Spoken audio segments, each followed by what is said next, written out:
I want to thank Federico Finkelstein for inviting me and everybody for showing up. I felt underdressed at first because I saw all the people with their bow ties walking up, and I thought maybe, you know, I hope this is not for the conference, right? There must be some wedding going on. What I will present today is some excerpts from this new book, Marx and Freud in Latin America, and I do want to explain a little bit that this is an attempt to read sort of the impact of Marxism and psychoanalysis in Latin America, but not through the usual channels of studying the official reception of Marxist thought or of psychoanalysis, and then within each country, sort of the national traditions of the different internationals, also the International Psychoanalytical Association, but rather by working through works of fiction, film, theater, as well as theoretical texts. Most of them are from after the 1950s, in other words, when Marxism was already in a deep crisis. The one exception is a chapter that I will in part be presenting today, which deals with José Marti and his response to Marx, because it sets the tone for the entire frame of the book in the way it shows how certain artistic or aesthetic genres, in particular melodrama, which I will be talking about a little bit, but also detective fiction or police novels, policial, help and have been extremely important in thinking about politics in Latin America, in juxtaposition to more official theoretical receptions of Marx and Latin America. There are three parts, more or less of the same length, so so you can time a little bit the lecture. The first is brief history of a missed encounter. Today, the least that we can say about Marxism is that if it were not for the use of prefixes, such as post or neo, its mere mention has become an unmistakable sign of obsolescence. Thus, while in second-hand bookstores from Mexico to Tierra del Fuego, the old manuals of historical and dialectical materialism from the Soviet Academy of Sciences keep piling up, almost nobody really seems to be referring to Marxism anymore as a vital doctrine of political or historical intervention. Rather, Marx and Marxism, in the eyes of the not-so-silent majority, have become things from the past. In the best-case scenario, they simply constitute an object for nostalgic or academic commemorations, and in the worst, they occupy the bench of the accused in the World Historical Tribunal for the trial of crimes against humanity. Álvaro García Linera, the current vice president of Bolivia under Evo Morales, in an important text from 1996 written from prison, where he was held under maximum security rule on charges of subversive and terrorist activity, a text titled Tres retos al marxismo para encarar el nuevo milenio, describes the situation as follows.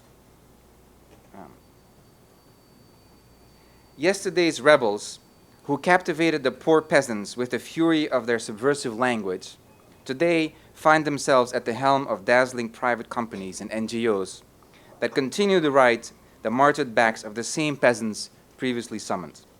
Russia, China, Poland, El Salvador, Nicaragua, communist and socialist parties, armed and unarmed vanguards without a soul, vanguardias armadas y desalmadas, these days no longer orient any impetus of social redemption, nor do they emblematize any commitment to just and fair dissatisfaction.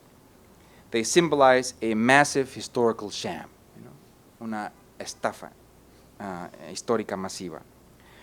With regard to the destiny of Marx's works and the politics associated with them, however, something else appears to be happening as well. The story is not just the usual one of crime, deception, and betrayal. There are whole generations who know little or nothing about those rebels of yesteryear, and much less understand how they would have been able to captivate the impoverished peasants and workers with the fury of their language. On the one hand, all memory seems to have been broken, and many radical intellectuals and activists from the 60s and 70s, for a variety of motives that include guilt, shame, the risk of infamy, or purely and simply the fear of ridicule, if they were to vindicate their old fidelities, are accomplices to the oblivion insofar as they refuse to work through the internal genealogy of their experiences. Thus, the fury of subversion remains without elaboration in the drawer of nostalgias, with precious few publicly traversing self-criticism. What is more, the situation hardly changes if, on the other hand, we are also made privy to the opposite excess, as a wealth of personal testimonies and confessions accumulates, in which the inflation of memory seems to be little more than another more spectacular form of the same forgetfulness.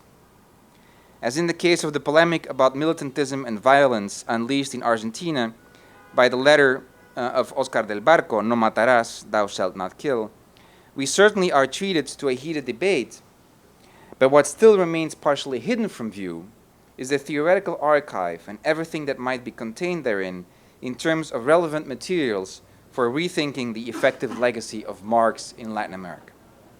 So we have these two extremes, silence and oblivion on the one hand, and on the other hand, kind of a surfeit of memories, testimonies, heated polemics that actually are more related to the personal histories behind militantism in the 60s and 70s than actual reflection upon Marx's legacy.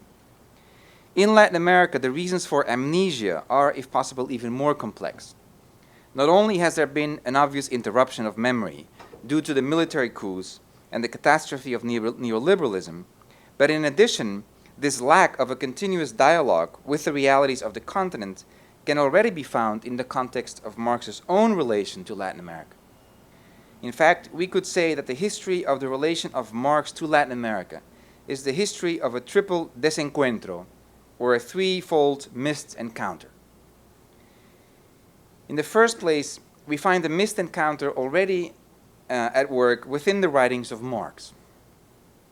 Thanks to José Aricó's classic but now long out-of-print study on Marx y América Latina, we can unravel the possible reasons behind Marx's inability to approach with even a modicum of sympathy the realities of Latin America. His infamous attack on Simón Bolívar, whom Marx in a letter to Engels labels the most cowardly, brutal, and detestable swine, or his and Engels' notorious early support for the United States invasion of Mexico, about whose inhabitants Marx in another letter to his collaborator writes, and I quote, "The Spaniards are completely degenerated, but all in all, a degenerate Spaniard constitutes an ideal compared to a Mexican.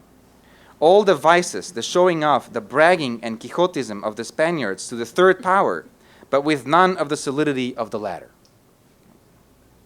These statements are indeed compatible with three major prejudices that Aricó attributes to Marx: the linearity of history, a generalized anti-Bonapartism, and a theory of the nation-state that Marx inherited, albeit in inverted form, from Hegel, according to which there cannot exist a lasting form of the state without a prior presence of a sense of national identity at the level of civil society.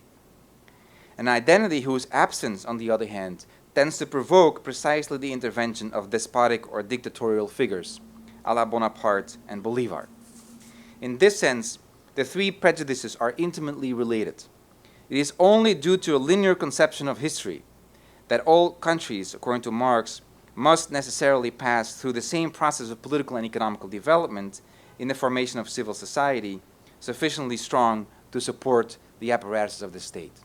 This is at least Aricó's thesis. Right? That sort of this lingering Hegelianism in Marx keeps him from seeing any revolutionary potential in Latin America. Latin America has not developed its national identity at the level of civil society, and therefore it always imposes a form of the state in dictatorial fashion, in kind of Bonapartist fashion. But one paradox alluded to in the second half of Aricó's study still deserves to be unpacked in greater detail. In his final text on Ireland, Poland, Russia, or India, after 1870, Marx indeed begins to catch a glimpse of the logic of uneven development, which could have served him as well to reinterpret the post-colonial condition of Latin America. As Aricó writes, from the end of the decade of the 1870s onwards, Marx never again abandons his thesis that the uneven development of capitalist accumulation, displaces the center of the revolution from the countries of Western Europe to dependent and colonial countries. We find ourselves before a true shift in Marxist thinking, which opens up a whole new perspective for the analysis of the conflicted problem of the relations between the class struggle and the national liberation struggle. That genuine punctum dolens, sensitive point in the entire history of the socialist movement. So in other words, when Marx studies the cases of Ireland or India, Turkey, Poland, and comes to the conclusion that in fact there is no linear necessary logic behind history that will lead to some kind of revolution in Western Europe, in fact, it shows that the dependent colonial or post-colonial countries are more likely to be the center of a future revolution. Marx could have applied the same insight on a reading or a rereading of Latin America.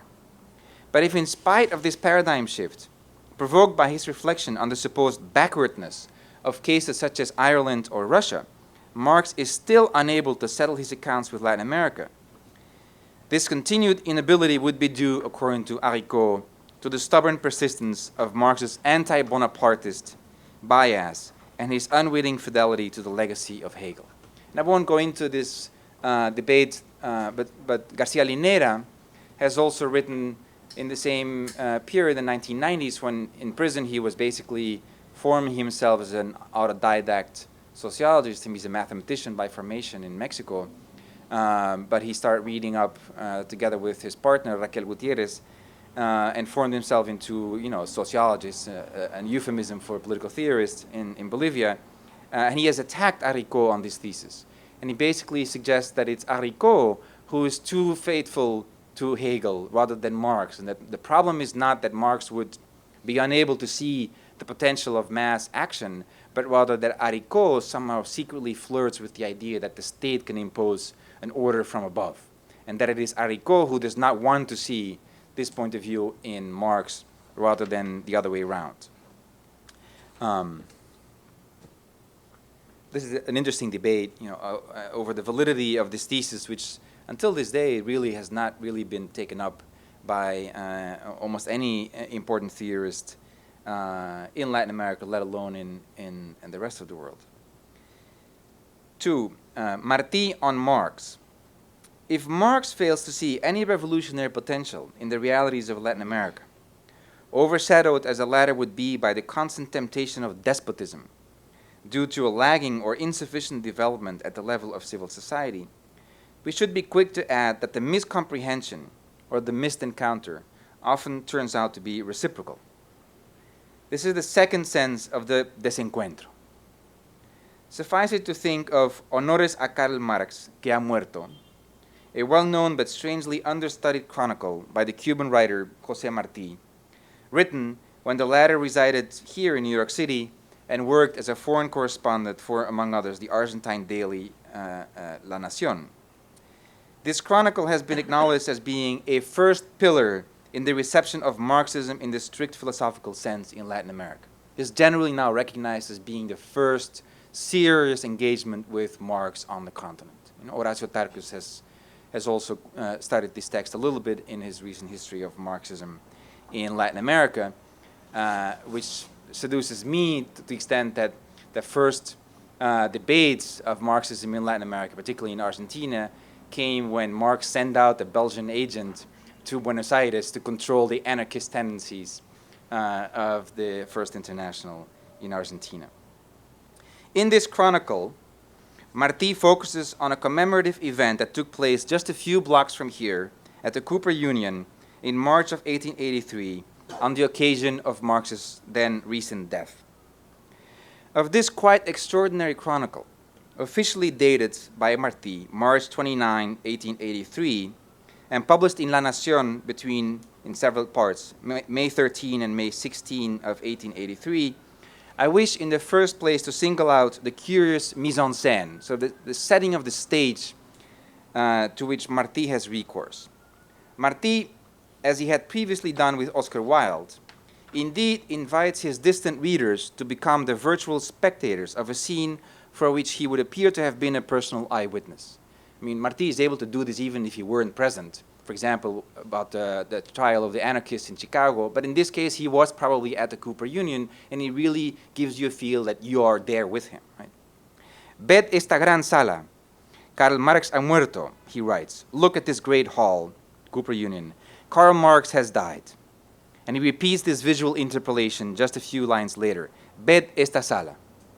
What we are invited to look at, for obvious reasons, is a velorio a cuerpo ausente, a wake in the absence of the deceased corpse.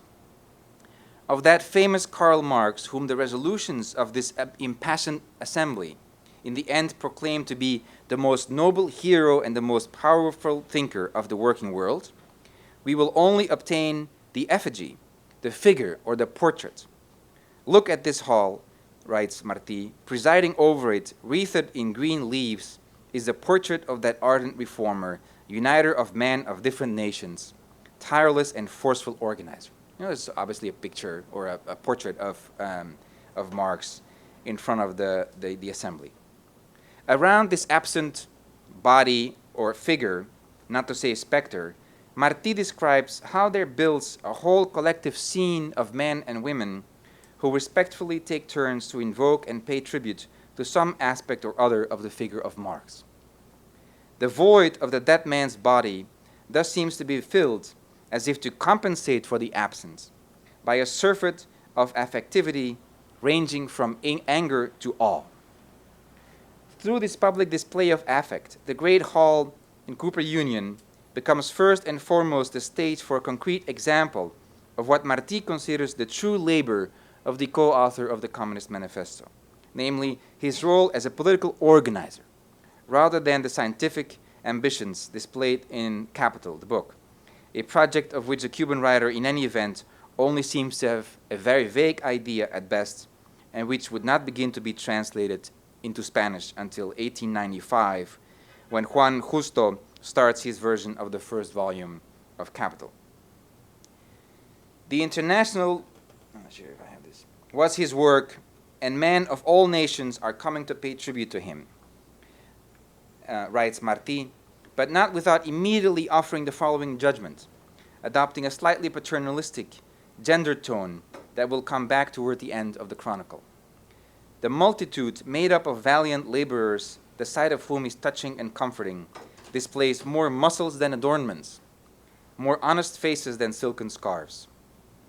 All of this, incidentally, is framed in something that we might call a moral aesthetic, or an ethics of the beauty of work, based on a normative or even transcendentalist idea of nature inspired by Emerson.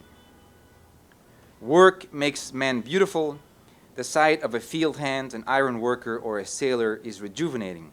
As they grapple with nature's forces, they come to be as fair as nature. Despite this attempt at a natural or organicist aestheticization of the working man's world, Marti's chronicle, however, never ceases to respond adversely to the great labor of Marx as a militant political organizer. Up to half a dozen times, Marti repeats the same reproach that Marx and his followers from the First International seek to accomplish their noble ends with wrong or misguided means. Karl Marx has died. He deserves to be honored, for he placed himself on the side of the weak. But it is not the man who points out the harm and burns with generous eagerness to remedy it who does well. It is the man who advocates a mild remedy. It's a very convoluted style. All these sentences that seem to oppose the wrong strategy to the right strategy, it's not clear exactly where the split lies. And Marx is very, I think, effective in keeping this ambiguity. But gradually the objection will become clearer. If this first formulation remains suspiciously convoluted to the point of blurring the line between the wrong and the right ways of remedying a wrong, the next phrasing does not help much to clear up the confusion. To set men against men is an appalling task. Marti writes, without clarifying whether this is what he sees Marx and his followers as doing, or whether he is merely describing the daunting aspect of what they are up against. It's not clear whether he believes that Marx is piling, man against man, or setting man against man, or whether this is just a general challenge. The forced bestialization of some men for the profit of others stirs our indignation, but that indignation must be vented in such a way that the beast ceases to be, without escaping its bonds and causing fear. A third phrasing seems to be needed in order to dispel all doubts regarding the main thrust of Marti's objection. And this formulation, I think, is also crucial if we keep in mind not only those Hegelian prejudices that, according to Aricot, would have kept Marx from understanding the Latin American realities, but also a certain ideological image of women and the limited role that Marti attributes to them in the process of social transformation.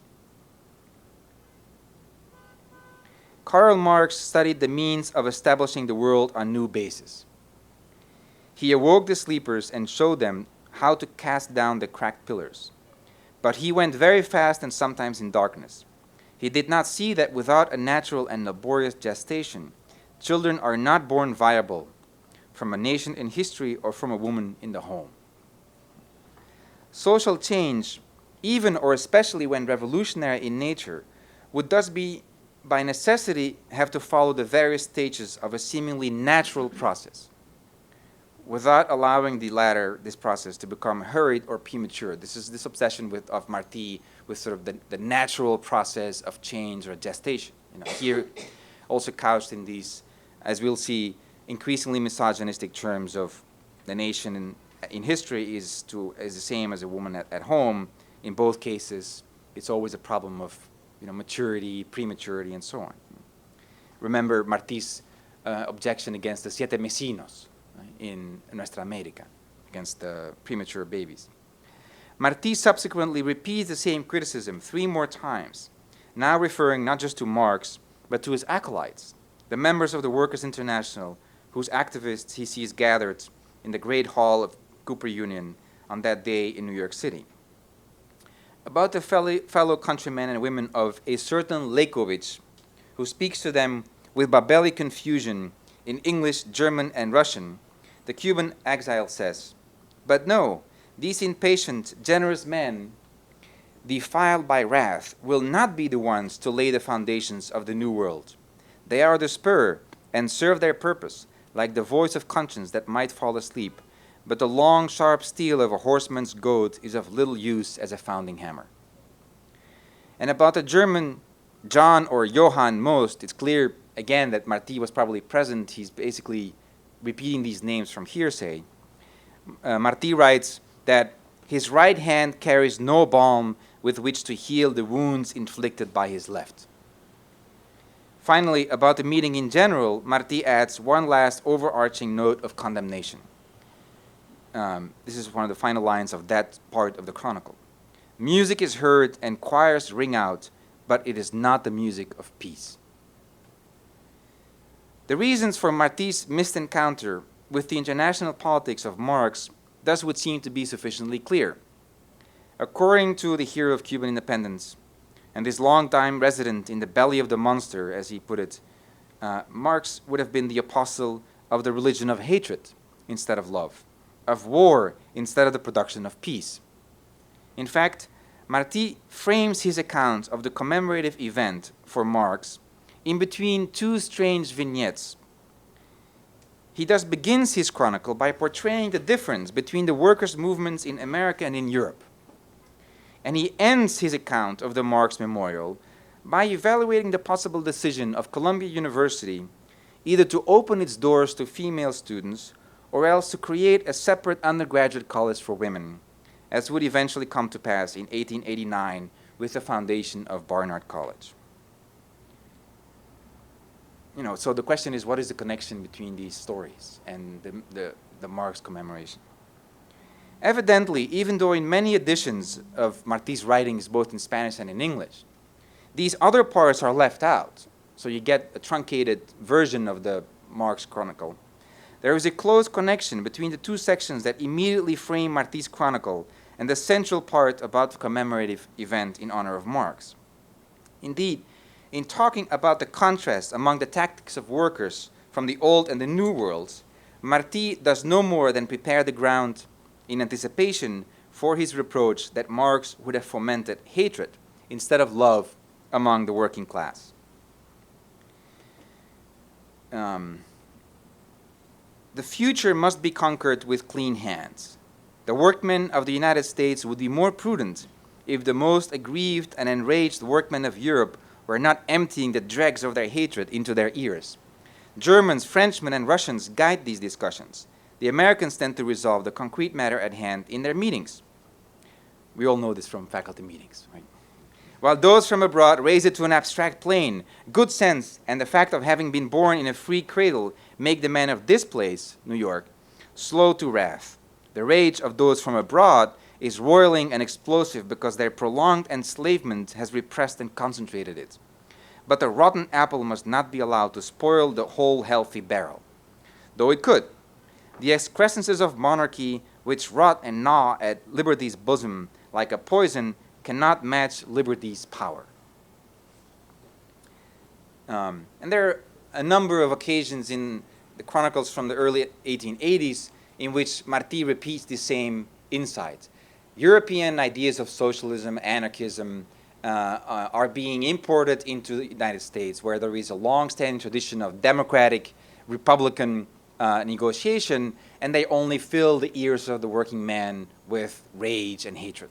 So Marxism also would be throwing the working man against one another. Marti then can almost be said to want to take the class struggle out of Marxism. Or to put it the other way around, instead of communism, he would seem to defend the common sense and calm pragmatism of the new republic's democratic tradition. Coming from the hand of an exiled intellectual who will die on the battlefield for the independence of Cuba, his words of condemnation sound strange only if we ignore the profound admiration that he feels at the same time for the political achievements made possible in his temporary homeland through, for example, the right to vote and the freedom of expression. The old world, by contrast, remains steeped in a century-long legacy of monarchy and despotism. Thus, in a letter to La Nación from September 1884, Marti also writes, "Boats filled with hatred come from Europe. They should be covered with boats full of balsamic love." So any direct transfer of political ideas and organizational tactics from the old to the new world must be considered misguided at best and disastrous at worst.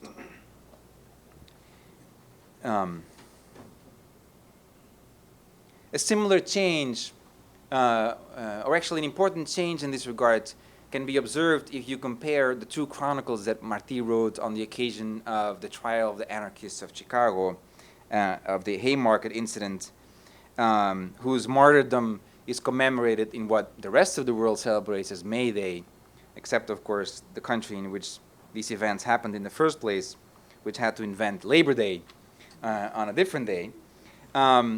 Marti also talks about those ideologues who come to the New World from Europe, mere mouthpieces through which the feverish hatred accumulated over centuries among the working people in Europe comes to be emptied out over America.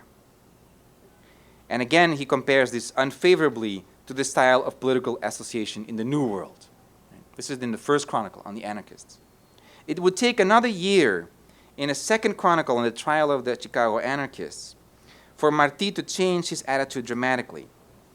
This shift in attitude can be explained by the fact that in the meantime, the social struggle in this great nation between general strikes, trade unionist demands, and violent repressions has shortened the distance in style between the workers' movements in Europe and America. This republic, in its excessive worship of wealth, has fallen without any of the restraints of tradition into the inequality, injustice, and violence of the monarchies. So now the United States is as bad as Europe, but it no longer even has the guarantees of tradition. America then is the same as Europe. And this would justify the use of violence as an inevitable last recourse. This is a quote from the second chronicle on the anarchist trial. "Once the disease is recognized, the generous spirit goes forth in search of a remedy. Once all peaceful measures have been exhausted, the generous spirit, upon which the pain of others works like a worm in an open wound, turns to the remedy of violence." So in a sense, at this point, Marti starts to suggest that with this collapsing of the difference between Europe and America, the use of violence, revolutionary violence, or anarchist violence would be justified.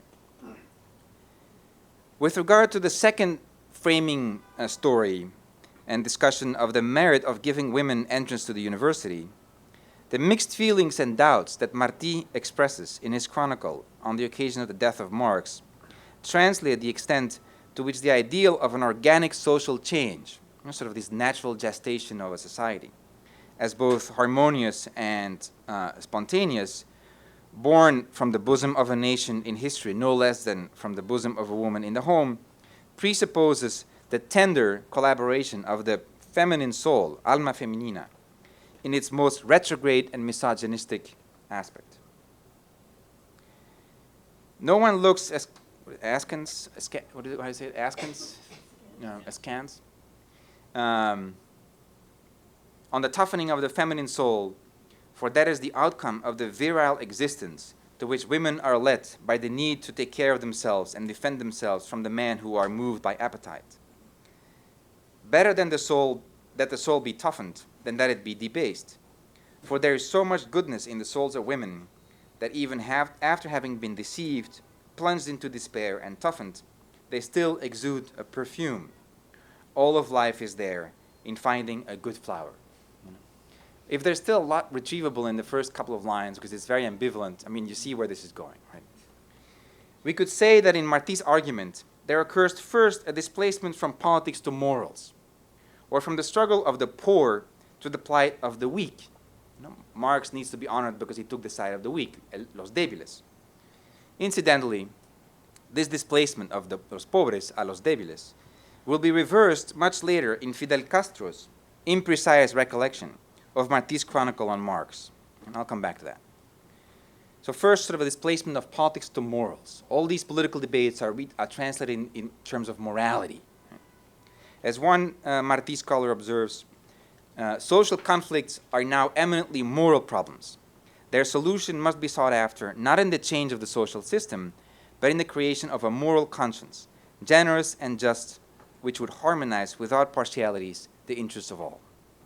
But then, especially through the framing vignettes, there occurs an additional reinscription of this moral conscience into the context, the sentimental context of love and hatred in the bosom of the home, and then the relation between men and women. This movement is the exact opposite from what happens at the start of the Communist Manifesto, where the relation of man and woman, as opposed to freeman and slave, patrician and plebeian, lord and serf, or guildmaster and journeyman, precisely does not figure among the couples enumerated by Marx and Engels to exemplify the fact that the history of all hitherto existing society is the history of class struggles. So Marti reduces many of these struggles to the question of gender at home, whereas in the Communist Manifesto, the very question of gender difference is not even included, and we can talk about why it's not included in this list. For Marti, the question of gender in the final instance appears to trump the issue of the class struggle in rather conventional and misogynistic ways. Impurity is so terrible that it can never be voluntary, he writes with reference to the female soul. Quote, I don't have this. An educated woman will be purer, yet how painful it is to see how the habits of a virile life gradually change these beauteous flowers into flowers of stone. What will become of men on the day when they can no longer rest their hands on a warm female bosom? So also, when Marx is looking at the meeting for Marx, he's wondering, well, who's taking care of the children, because there are so many women present, right? So Marx cannot help it. Yes, he blames men for toughening the soul of women, but in the end, he also sees that this keeps away the possibility of kind of a spontaneous, natural gestation of this new identity that he's after. Thus, the romantic and organicist image of the reproduction of love at home reasserts its power over Marx's attitude, over Marti's attitude, with regard to what he perceives to be the problematic role of women in general in the social struggle. And the third part, I think this will now be almost narrativized into literature, into the only novel that Marti has written, and which, for this reason, I consider kind of a laboratory in which he experiments with possible answers to this very problematic. And I would like to tie this back in to Marx. So this is the third section on Marx in Marti. This does not necessarily mean that we are left with purely negative, missed encounters between Marx and Latin America or between Marx and Marti. On the contrary, I would like to propose the hypothesis that the logic of the failed or missed encounter, this would be the third sense of the desencuentro, can be considered as one name among others for the uneven development of capitalism in its global phase. Marxism, then, would be a mode of thinking of the missed encounter as such, now understood as a thought of the unlinking, the mismatch, or the constitutive lack at the heart of the social link. And this, I think, would enable us to imagine a posthumous dialogue between Marx and Marti. After all, as I mentioned above, starting in the 1870s, Marx also begins to formulate a series of hypotheses regarding the notion of uneven development that enable him to generalize a logic of contingency and unevenness for the entire capitalist world, and not only for the so-called peripheral, backward, or semi-capitalist countries. And this is very often read in that way, that somehow development would be uneven in the periphery, as though there would be some kind of balanced, even development, in the metropolitan centers. The key insight, of course, for Marx is that uneven development is structural. It defines the very motor of capitalist expansion. Marx, as I discussed earlier, never fully took advantage of these hypotheses in order to take a fresh look at Latin America. However, in order to make up for this absence, we can find a strange set of indications that go in the same direction within the writings of Marti. The issue now is no longer the absent corpse of Marx, but the absence of his corpus in Marti's work. How much or which parts of Marx's published oeuvre could Marti have read during his years in New York or Mexico? What did he actually read? Did he ever consult the Communist Manifesto, perhaps in the English translation, that was available as early as in 1850? How much did he know, if anything at all, about this text, whose 106 years we recently commemorated? Or about the project for a critique of political economy in Capital? Even Fidel Castro, in his autobiographical interview with Ignacio Ramonet, confesses a certain ignorance in this regard. Or at least he cleverly transposes his own ignorance by attributing it to the specialists of Marti's work. He had apparently read a little Marx because in his work he talks about them. He has 2 or 3 magnificent phrases when he mentions Marx. And one of them, I remember now, is, given that he took the side of the poor, he deserves honor. And like that one, there are other phrases that praise Marx, Fidel says, surreptitiously putting back the poor in the place of the weak. Right? But then promptly, the Cuban leader adds his doubts about the matter. I'm not certain whether even the experts in Marti's thought know what he knew about Marx. But he did know that Marx was a fighter on the side of the poor. Remember that Marx was fighting for the organization of workers, founding the Communist International. And Marti certainly knew that, even though those debates centered almost exclusively on Europe, and Marti, of course, was fighting for the independence of a colonized, slave-holding country.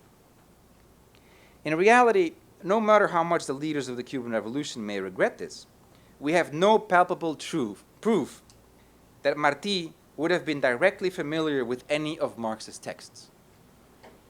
In Marti's complete works, depending on the edition you use, Marx's name appears only 4 or 5 times, all of them in the context of open or alluded criticisms, and with reference to his work as an organizer, without mention of his publications. However, we do have at our disposal an unexpected source for comparison, this time literary, namely the only novel written by Marti, Lucia Jerez, also known under the title Amistad Funesta, funest or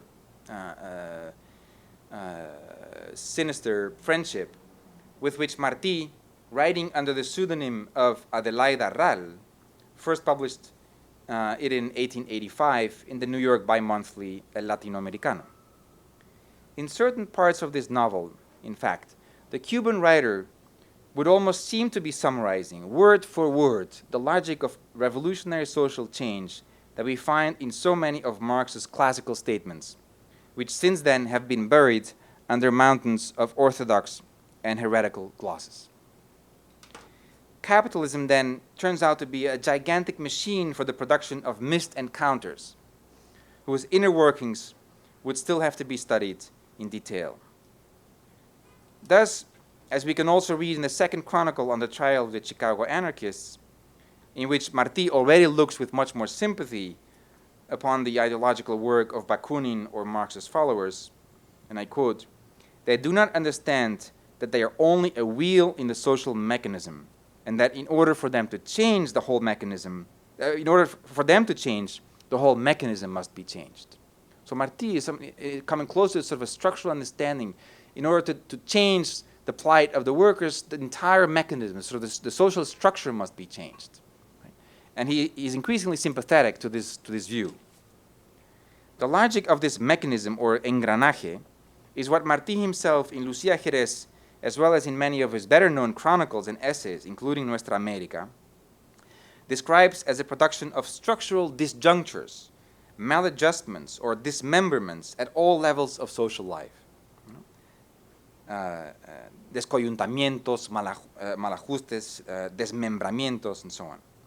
And these are sort of mismatches that apply all the way from the dress code of the youth that no longer corresponds to the distinction of their soul, all the way to the radical upset or the sudden turnabout caused by the lack of adequation between economical development and social, political, and cultural relations. Here is how the narrator describes the situation in a didactic aside in Lucía Jerez. This is also a good occasion to sort of get a feel of Marti's style, right? In Spanish, this line reads as fluently as though it were 2 lines, but it's actually, almost 10 lines long. And very few writers today can pull off this type of grammar, right? These times of ours are disjointed. And with the collapse of the old social barriers and the refinements of education, there has come into being a new and vast class of aristocrats of intelligence, with all the needs of appearance and rich tastes that follow from it, without there having been any time as of yet in the rapidity of the turnabout for the change in the organization and distribution of fortunes to correspond to the brusque alteration of social relations produced by the political liberties and the vulgarization of knowledge. In Marti's novel, this logic of uneven development based on a structural lack of adequacy, in the first place, affects the life of intellectuals, right? Particularly intellectuals in Latin America. Since with our Spanish-American heads filled with ideas from Europe and North America, we find ourselves in our countries in the manner of fruits without a market, like excrescences of the earth that weigh down on it and disturb it, and not as its natural flourishing. We go back to these same metaphors. It so happens that those who possess intelligence, which is sterile among us due to its ill guidance, finding themselves in need of making it fertile so as simply to subsist, devote it with exclusive excess to the political battles in the noblest cases, thus producing an imbalance between the scarce country and the political surfeit. Or else, pressured by the urgencies of life, they serve the strong man in power, who pays and corrupts them, or they strive to topple him when, bothered by needy newcomers, he withdraws his abundant payment for their funest services, servicios funestos. Thus, the very funest, baneful, or ill-fated nature of the mysterious friendship alluded to in the novel's original title, Amistad Funesta, would somehow be related to the disastrously imbalanced outcomes of uneven and combined development. Indeed, the only other 2 references in the novel to the element of lo funesto also allude to the effects of a structural mismatch or maladjustments. Juan Jerez, he's the sort of the protagonist intellectual who wants to take the sides of the indigenous peasants and who's the object of the envious love attention of 2 young women, one of whom ends up killing the other. In a sense, he remains as some kind of a beautiful soul, incapable of really intervening in the situation at all. He is said to have given in his life, filled with books and abstractions, to the sweet necessity, which is so often funest, or funesto, of squeezing against his heart a little white hand, this one or that one, it mattered little to him. He saw in womanhood the symbol of ideal beauties more so than a real being. Right? And Pedro, who is the dandyish figure whose physical attractiveness is matched only by his arrogance, saw in his own beauty the funest beauty, la belleza funesta, of a lazy and ordinary man. He saw in his own beauty a natural title, that of a lion, over all earthly goods, including the greatest among them, which are its beautiful creatures. So in all of these cases, there's kind of a lack of correspondence. The external beauty does not match the integrity of the soul. Juan Jerez's love is never correspondent. It corresponded because he focuses on ideal beauties more so than a real thing. And around these men, violence erupts, melodramatically. Right? But for the narrator, this is only another example of that rich beauty of a man, graceful and firm, with which nature clothes a scarce soul, un alma escasa. Friendship and love become baneful, funestas, precisely due to such maladjustments between the life of the mind and the life of the heart, between the ideal and the real, between the poverty or scarcity of civil society and the surfeit of politics, or between physical beauty and the moral scarcity of the soul. Some of these fragments, in particular the first one, right, obviously recall the famous preface to the 1859 contribution to the Critique of Political Economy, in which Marx sums up the theoretical and methodological presuppositions of his work in preparation for Capital. But this was not published until much later, so Marti could not have read this. Though famous to the point of saturation, this passage, I think, deserves to be quoted at length, if for no other reason than to highlight the striking terminological proximities and the no less striking discrepancies when compared to Marti.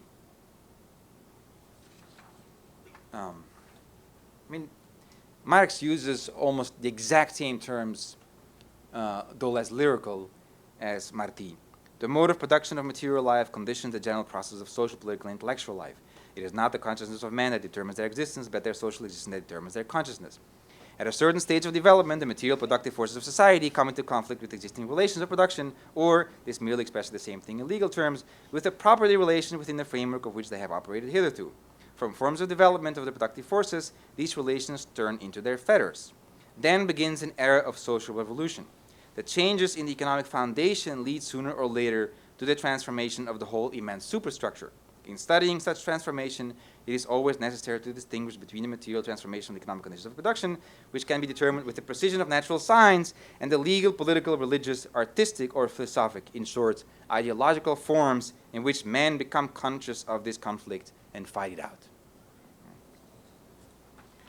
Even if for the time being we limit ourselves to a simple conceptual juxtaposition without bringing up questions of literary form, there are two important points of disagreement that immediately jump to the eye. For Marti, first of all, there is no one-directional relation of causality between what in light of the fragments from Marx has come to be known as base and superstructure. In fact, Marti says the exact opposite. The problem for Latin America is that this new aristocracy of intelligence, in the case of the intellectual, for example, has been imported without any transformation at the economical level. Right? And that creates the maladjustment. Or political freedom and the democratization of knowledge can also come about prior to or without a corresponding transformation at the level of civil society, which is what Marx saw as the problem in Latin America.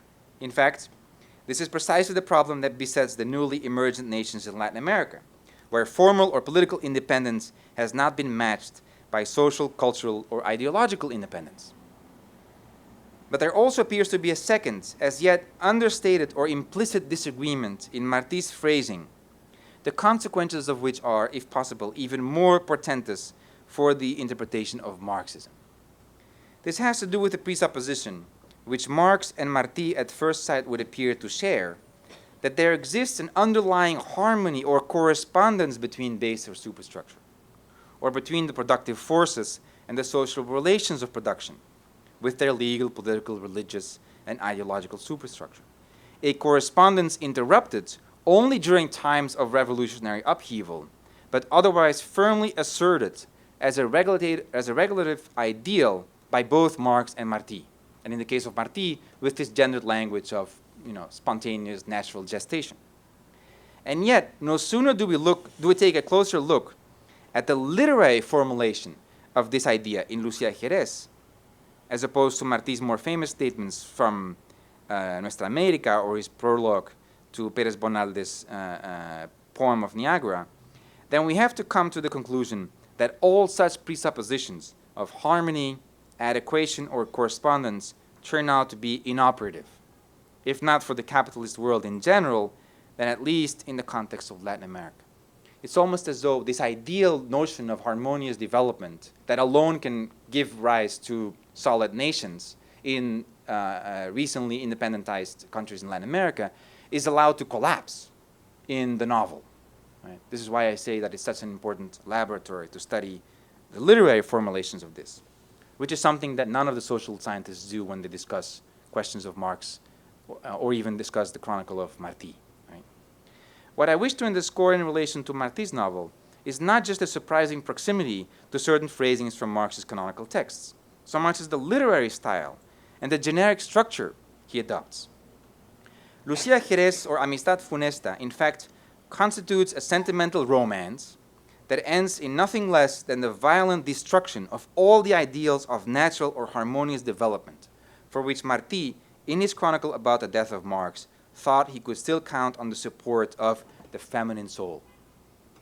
The melodrama of ill-fated friendship and unrequited love that ends with a brutal assassination of Sol, the adolescent whose physical beauty at the same time is supposed to embody the moral ideal, her assassination at the hands of her friend and potential rival, Lucía Jerez, is what closes this novel. Right?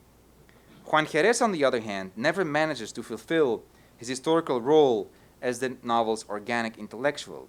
His dream of becoming a man of letters, more specifically a lawyer, at the service of the poor indigenous peasants. To be sure, like Marx, whom Marti does praise as a man consumed with the desire to do good, and who saw in everything what he bore within, rebellion, the high road, combat, Juan Jerez also seems destined for a higher moral mission. Quote, Juan Jerez was one of those unhappy souls that can only do good what is grand and love what is pure. A beautiful soul who prefers to be trampled like a flower instead of really engaging with the situation at hand. It's kind of a moral masochism in Juan Jerez. Right? And yet, in the end, Juan's obsession with righting the wrongs of the whole universe, his nostalgia for the heroic grandeur of epic deeds, hazañas, and his well-nigh masochistic sense of duty lead him to the attitude of the beautiful soul, whose only proof of moral integrity is that it is inversely proportionate to the sordidness of the world in which, despite everything, he is forced to circulate. Nothing in the world can really recognize his purity, the purity of his soul. So he allows the world basically to collapse around him. This melodramatic orientation will have great repercussions in the imagination of the political left in Latin America throughout much of the 20th century. In fact, I believe that melodrama really should be studied as a fundamental structure of politics in Latin America, if not in the world. And this goes beyond the telenovelas of Berlusconi and Sarkozy and so on, or Menem. I'm talking about a structure for thinking politics. In fact, together with the detective novel, melodrama seems to be one of the recurrent forms for thinking politics today. In order to understand this, the traditional argument according to which the melodramatic struggle over good and evil provided moral anchorage in the midst of the great social and political upheaval that shook Western Europe after the French Revolution, which is Peter Brooks's argument, this argument will have to be extended and transposed onto more recent times that are post-revolutionary in the much more radical sense of having lived through the decline and fall of the very idea of the revolution itself. This is what basically I came up with when I did a seminar on some of these texts of the crisis of Marxism, and we basically read a number of novels and plays and movies, and almost without wanting it, it turned out that almost these the majority of these texts were melodramatic. Even literature confronts the theme of the institutional revolution. For many, the revolution betrayed through melodrama or mythification, as Carlos Monsiváis writes in an important essay called Mexico between 1890 and 1976, High Contrast Still Live, which is included in Mexican Postcards. And he continues, in melodrama, dominant morality is extenuated and strengthened, governed by a convulsive, shuddering faith in the values of poetry.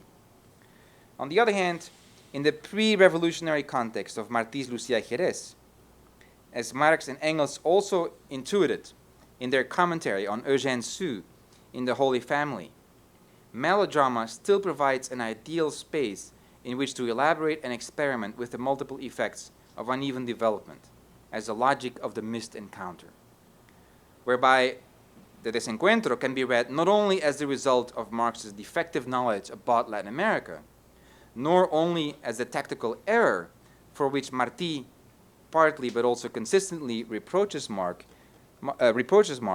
but rather as a very structural of world capital.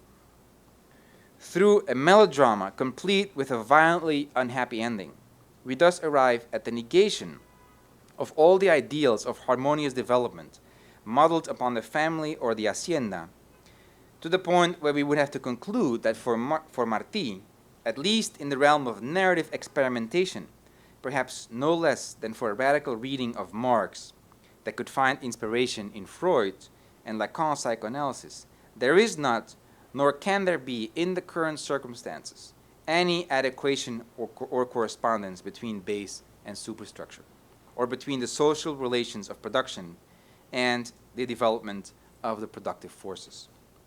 This is also incidentally the conclusion arrived at by someone like Slavoj Žižek in his foundational book, The Sublime Object of Ideology. How do we define exactly the moment, albeit only an ideal one, at which the capitalist relation of production become an obstacle to the further development of the productive forces? Or the obverse of the same question, when can we speak of an accordance between productive forces and relations of production in the capitalist mode of production? When is there such a balance or correspondence, harmony? Strict analysis leads to only one possible answer: never. In all the hitherto existing history of humankind, then, there would be no agreement except in disagreement, no harmony except in conflict, and no encounter except in a missed encounter. Thank you very much.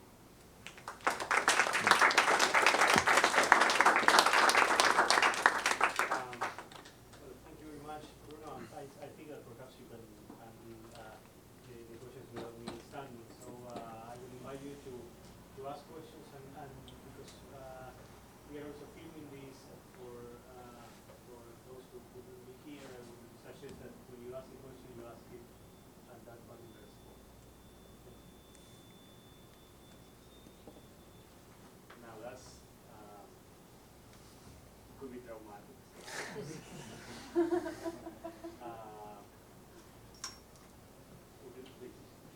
Thank you.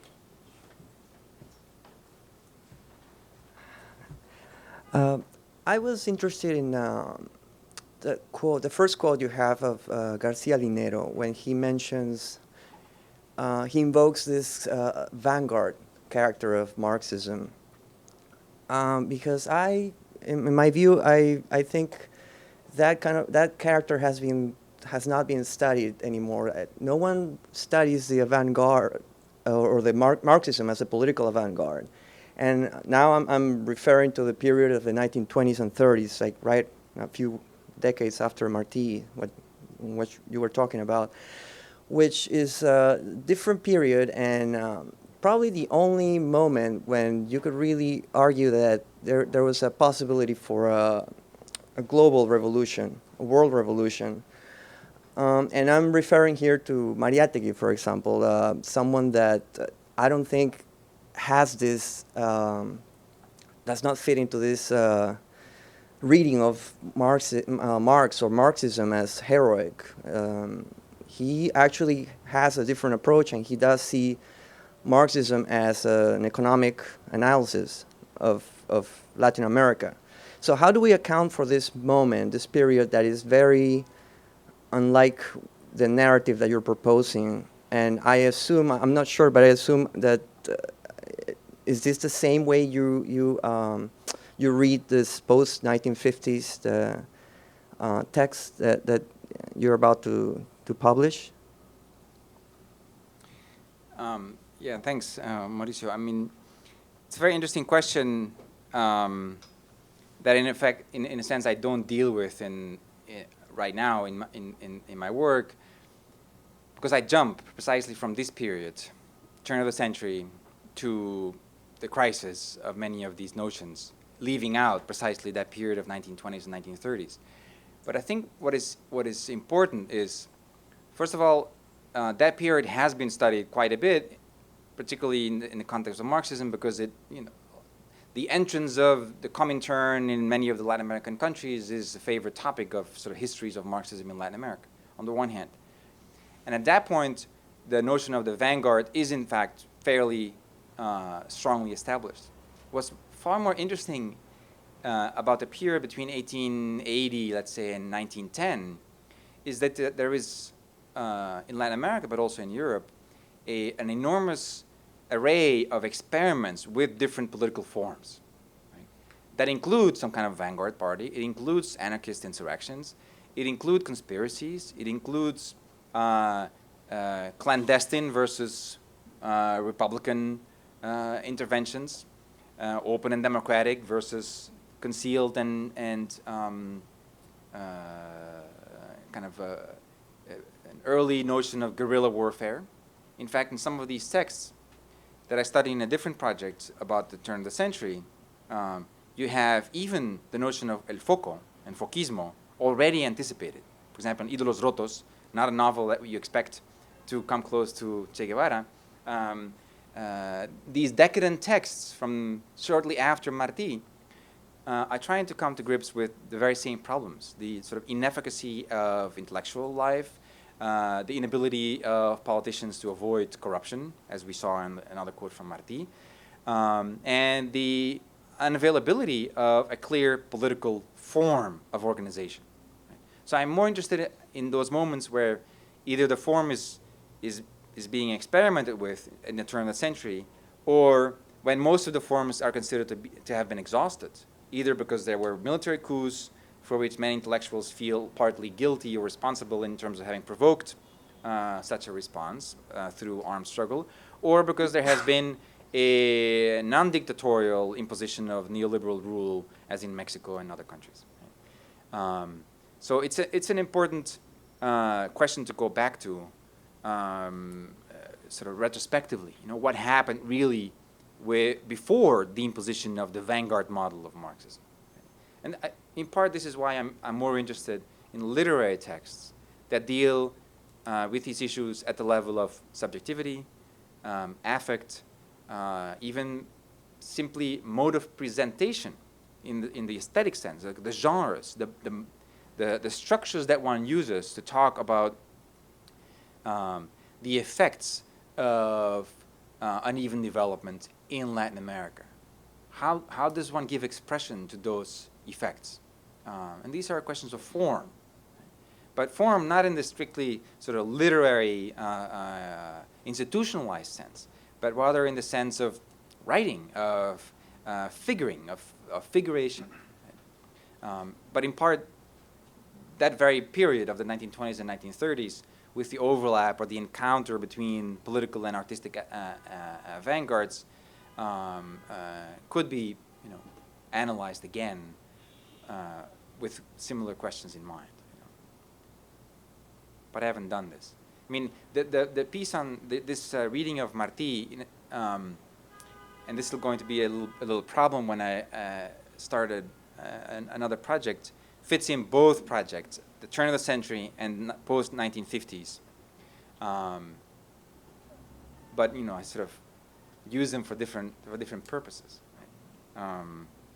So right now I'm working on the turn of the century, trying to develop the consequences. For example, the stifling effects of uneven development and the inability to really give political form to national identity, for example, in many of these texts from the turn of the century that are considered decadent or modernista, depending on how you want to look at them in traditional literary history, flirt with a certain grand politics, right?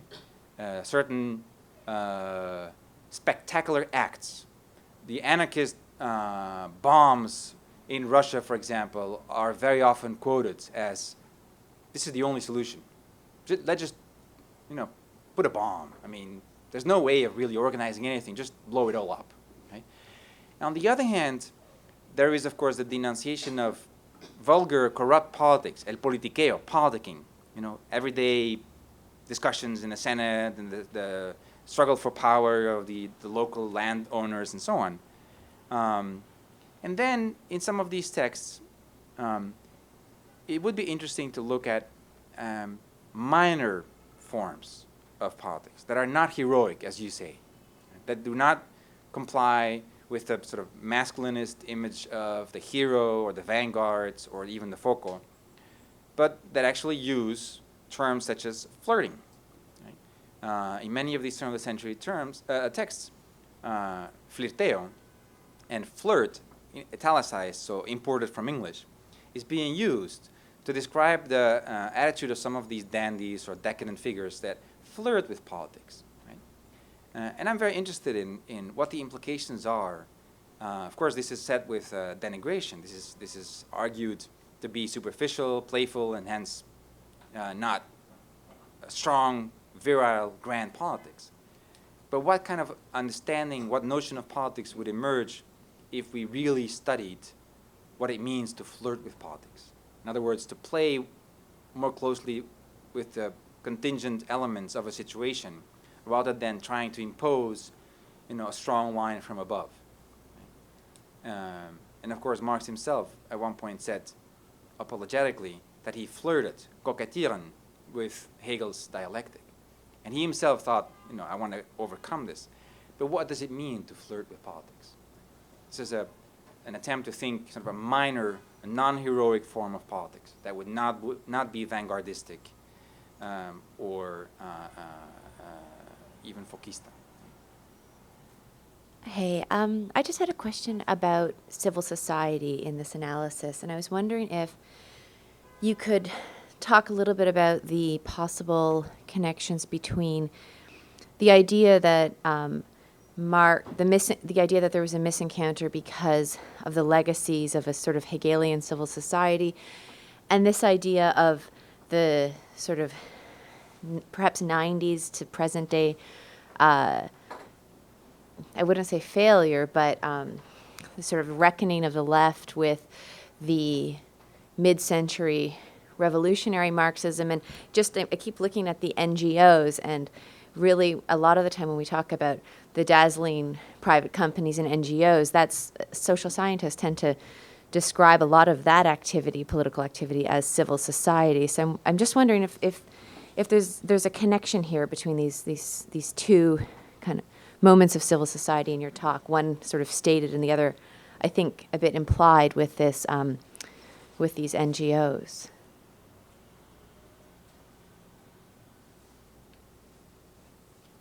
Yeah, that's, I hadn't thought about that, but that's obviously an interesting link that I suggested and hadn't really thought about. This text from Garcia Linera is from one of his more radical moments. In other words, prior to his own turn to social movements and even state politics that are built on social movements. And I find this an interesting trajectory to study, again, in terms of the untimeliness of Garcia Linera. I mean, here's somebody who in the 1990s, when pretty much everybody who still wants to talk about Marx says that they're either neo-Marxist, post-Marxist, or anti-Marxist, goes through all of Marx's works to come up with an understanding of the impact of capitalism on what he calls las extremidades del cuerpo capitalista, right? The extremities of the capitalist body. And he does so with violently anti-trade union, anti-NGO, anti-state rhetoric. Only a few years afterwards, he changes completely and proposes to, first of all, anchor political life in new social movements, grassroots movements, and at the same time speak in favor or in sympathy with the state. Obviously, when he was vice president, that's what you would expect. But even shortly before, there was a complete turnaround in the rhetoric of Garcia Linera from statements such as, what should we do with parliament? Nothing, burn it, to seating at the head of the parliament, right? And strangely, the arguments that he himself uses are, once again, fairly traditionally Hegelian or Weberian. That the state is a product of the collectivity, and therefore we are the power of the state. Therefore, we should not abandon the state or be radically kind of leftist, ultra-leftist, anti-statists, but rather reappropriate the apparatus of the state in order to steer in a different direction. So it's an interesting question. I would have to give more thought what impact that has on civil society and so-called new social movements, which of course were another attempt to move away from the vanguard model of the revolutionary left from the mid-century. Because it always remains sort of a back and forth between those who are still secretly nostalgic for that heroic past and those who completely want to forego any connection with Marxism as a theory or a practice in favor of movementism. Nonetheless, the question of the dislocation of civil society remains, right? And I think that does very often lead to melodramatic scenarios of direct invocation, for example, of el Partido de los Pobres or society against the state because the state is corrupt. I'm thinking here of Andrés Manuel López Obrador and his bid for election, in my opinion, really is a prime example of a melodramatic political structure that relied on civil society. In fact, appropriated and, in my opinion, exhausted the potential of civil society, in particular, those movements that had been investigated or polled or heard by the Zapatista Otra Campaña, which then, ironically or sadly, burned up, together with AMLO's political credibility. One, a footnote on this discussion, and the second one having to do with your presentation, which I'm not a literary person, but I found it really very enlightening. The footnote is simply that civil society, in the way that the two of you have discussed it, you make it sound like you're talking about the same thing, and that Marx's notion of civil society is the same one as others that are contemporary. And in fact, it's not. I mean, in fact, Marx has a rather impoverished and economistic understanding of civil society. Whereas I think one of the great contributions of the contemporary debate is that civil society is understood not simply as social movements, although some people choose to emphasize that, but associative forms of life of all type, which can't be reduced to economic formations of any type. And so when you speak of the Marxian model as somehow equivalent to or similar to the contemporary debate, I don't see it. I think you really need to make a very sharp distinction because, in fact, in the traditional civil society, others have pointed out there are two very important streams. The Lockean stream, which is economistic, which Marx picks up. I mean, Marx is really a footnote to Locke on this. And the Montesquieuian stream, which is the more associative forms of life. So you may want to, if you decide to continue with the work on the 50s, you may want to just include this in a footnote somewhere. Now, regarding your own work, which is really in a way what I'm most interested in, this notion of misencounter I found really very intriguing. And this misencounter, which I've seen in other passages of Marti in Nuestra America, where he talks about we walk with our something. I'm misquoting now. I read it about 10 years ago, but something to the effect of our heads are up in the sky. Our shoes are hobbled with and nails, etc. And there's a disjuncture between what we think and our reality. And so this misencounter between the base and the superstructure, and how that in Latin America produces what you call, I guess, the Trotskyist interpretation of combined and uneven development. And how Marti reacts to that, and in a sense, this is the way I understood it, and I don't know if this has, if I'm doing violence to your argument or not, but I think Marti rejects this base superstructure and combined and uneven development, partly because it's, again, economistic driven, and he replaces it with the notion that he's not particularly interested in the poor or the weak or the workers. For what he's trying to replace it with is a kind of Bildung, a self-cultivation. In Latin America it would be an idealismo. And so in a sense, the base superstructure model, which is based on this misencounter, gets replaced with a notion of the public is actually degrading in all its forms, and what we need to do is to withdraw and become aesthetes and engage in Bildung and self-cultivation. And and then of course this raises to me the question that when he uses the figure of the woman, I wonder if it's a literal sense in the way you present it as a misogynist, or simply a metaphor for the aesthete, for the delicate, the spiritual, and therefore it wouldn't really be a literal reading of the woman, but it would be a metaphorical reading.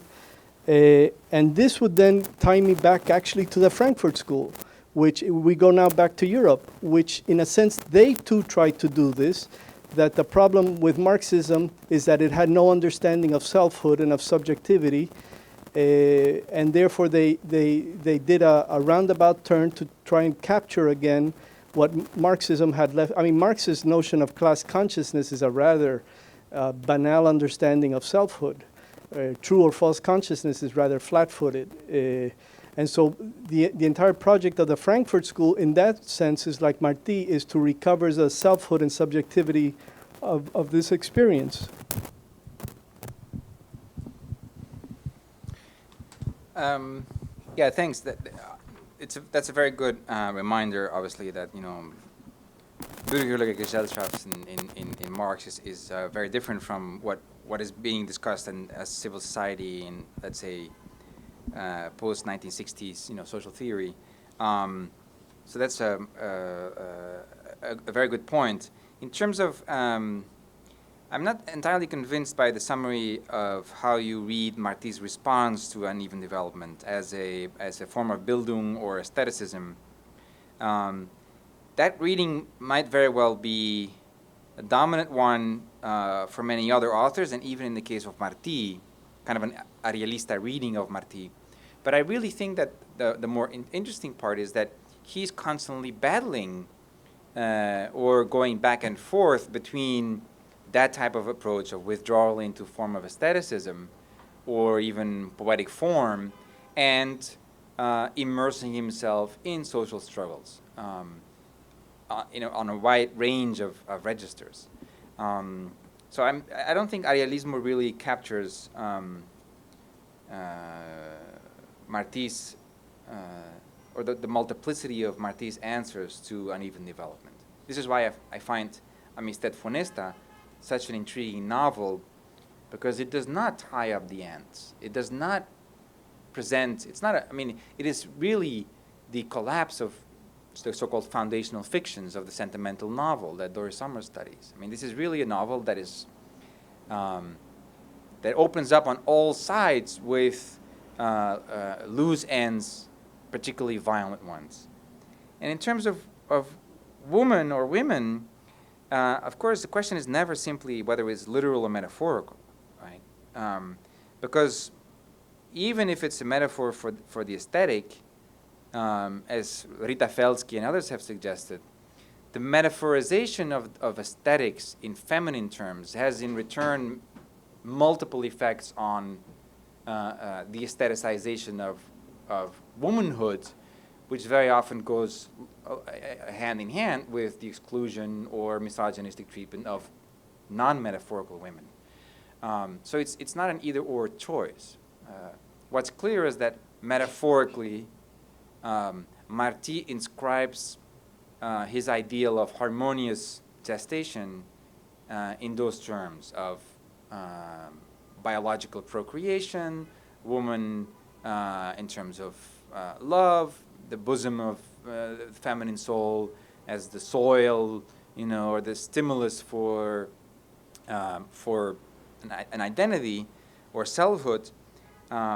So while many of these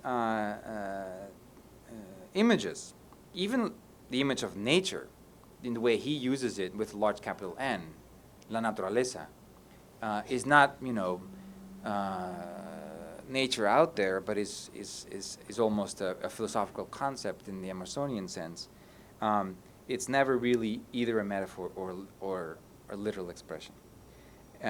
Finally, I completely agree, and I'm happy in a sense that this came out, that it does tie back in with the Frankfurt School, which is why in so many other parts of the book, I try to go back to this sort of Freudo-Marxist, again, not in a doctrinal sense, but a combination of studying these questions from the point of subjectivity, consciousness, affectivity, the will, melancholy, mourning, the melancholy, for example, of the left after either the failure of the revolutionary practices of the 50s and 60s, or after 68 in Mexico, or after the dictatorship in much of the Southern Cone.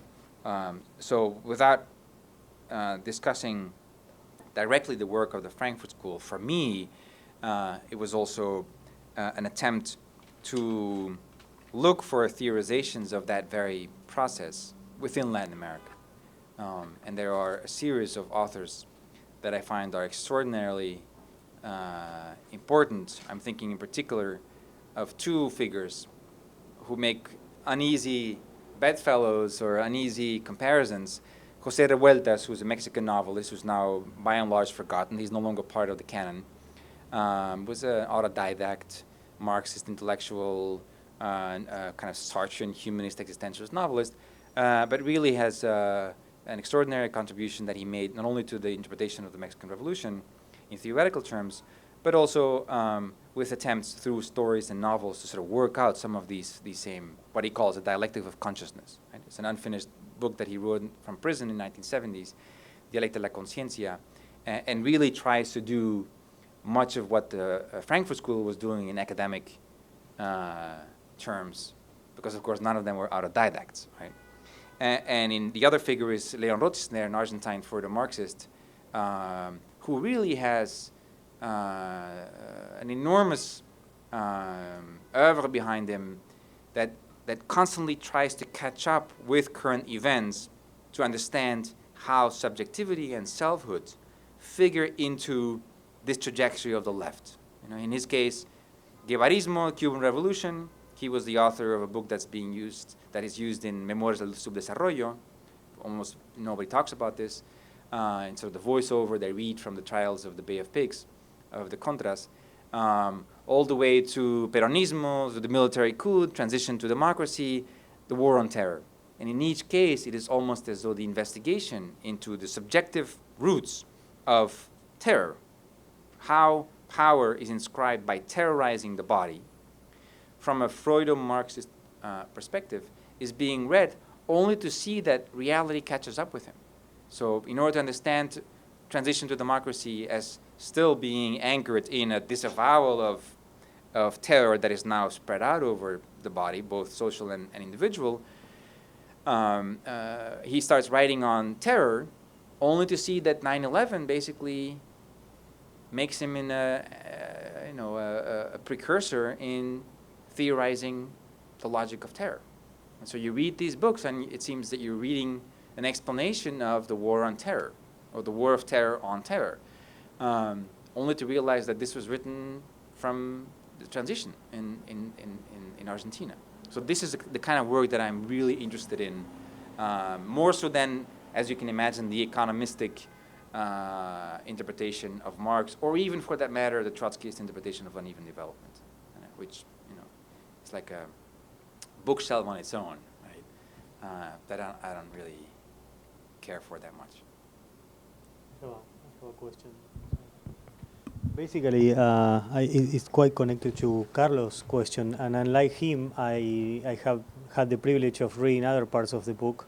So your moment was really one of intuition. I mean, because the question of subjectivity, is central, and I was thinking about this when you, juxtapose Juan B. Justo to Marti. They are so different. One is a mechanistic social democrat, and the other one, well, as you suggest, it belongs to the history of, this combination of Marx and Freud, which is the title of the book, right? It's like kind of a genetical moment. And I was curious about this because it would seem that here, this combination in a genetic moment links, ego identity to agency and armed struggle, right? This is something that why Marti is important as opposed to others, right? That as opposed to other healing theory and praxis. And so, but basically, as you suggest, this is a kind of intuition in the novel. But then, I'm guessing because I haven't read the entire book, but then this is a genetical moment, right, in this connection between Marx and Freud. Now, I wanted to ask you, well, you mentioned the thinkers at the end. I wanted to ask you about the middle part. When basically, here you have talked about the first arrival of Marx in a kind of an unsought kind of way, but what about the first arrival of Freud? How this affects, this, leftist agency, leftist emphasis on agency or political agency as armed struggle.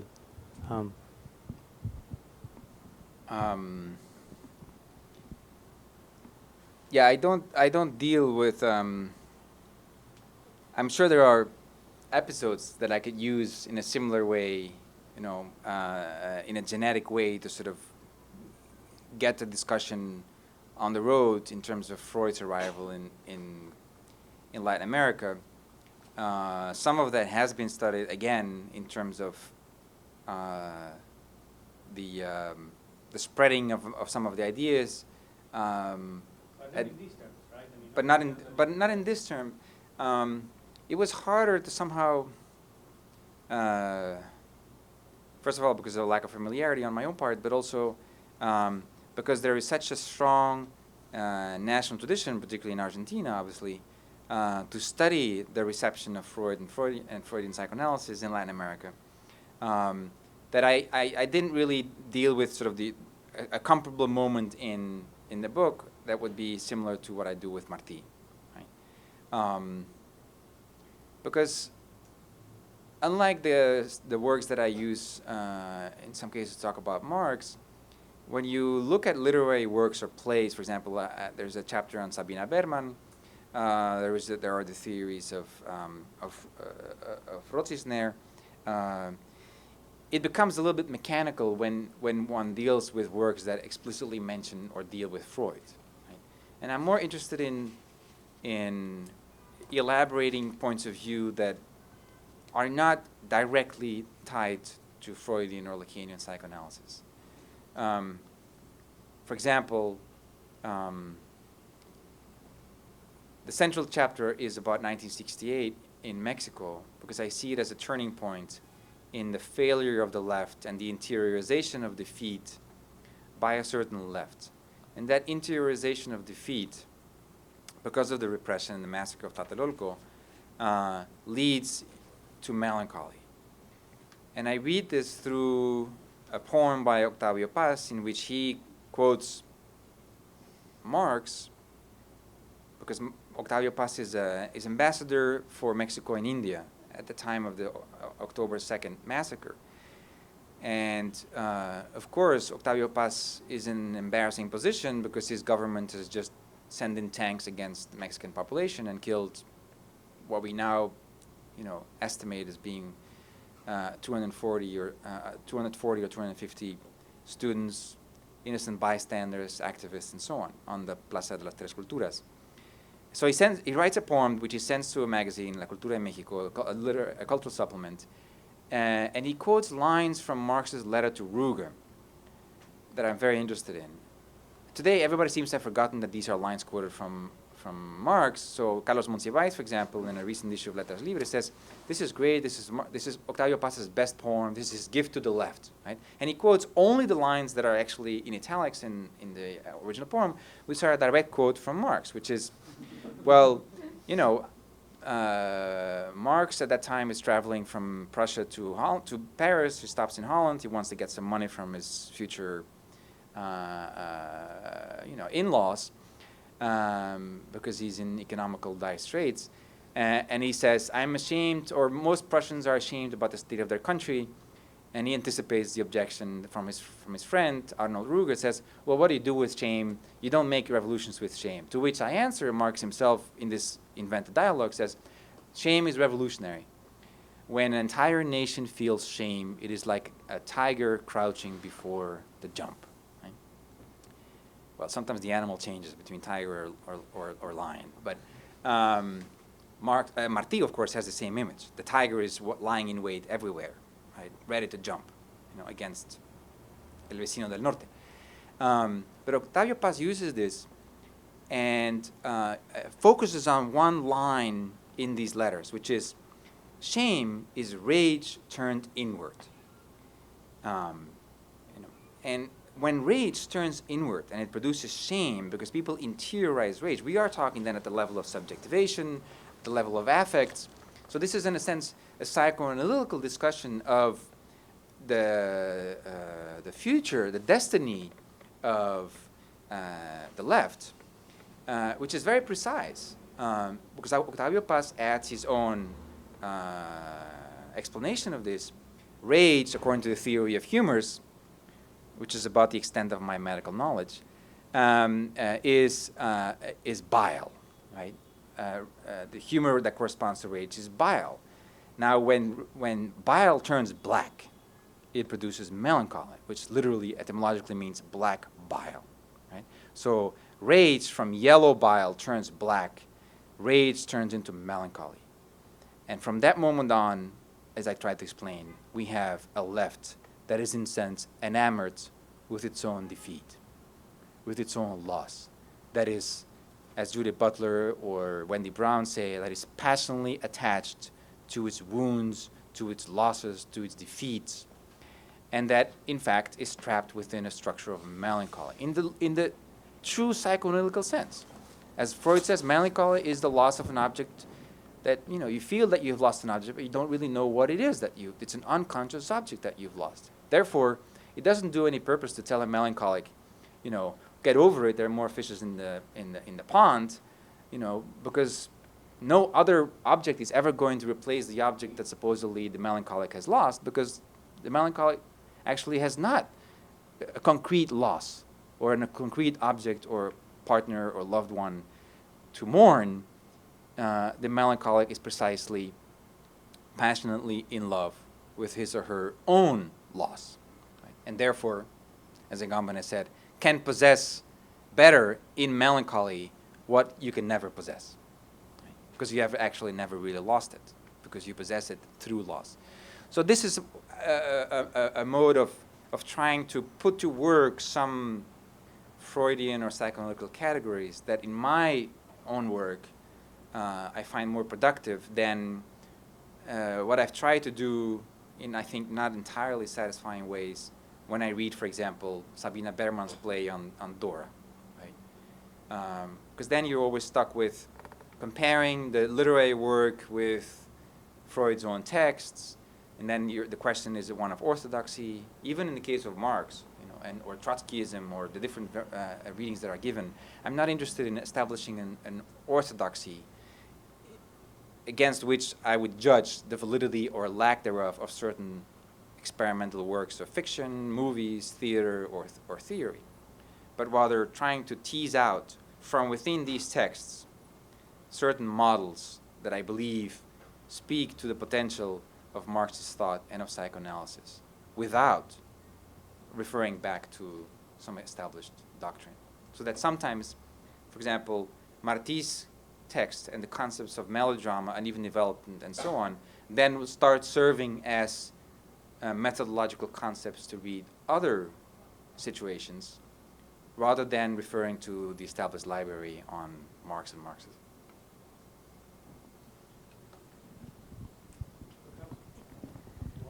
One or two more questions. Oh, sorry, I'm asking another one. But just to follow up on the melancholy. So does this shame turned inward always go or have to go to melancholy? Because I'm thinking of other ways that the shame sort of manifests when it's turned inward in this sort of tendency, especially, I know in Mexico and I suppose in other places, to this idea of proletarianizing themselves. So you've got these sort of middle-class students trying to grapple with perhaps the shame of the failure of 68, and then also the shame of their own class condition, turning inwards, proletarianizing themselves. So that, when I think about that movement in the early 70s, when these students after 68 go into the shanty towns or go into the factories, and there's this idea of trying to become proletarians. In the words, I mean, Paz,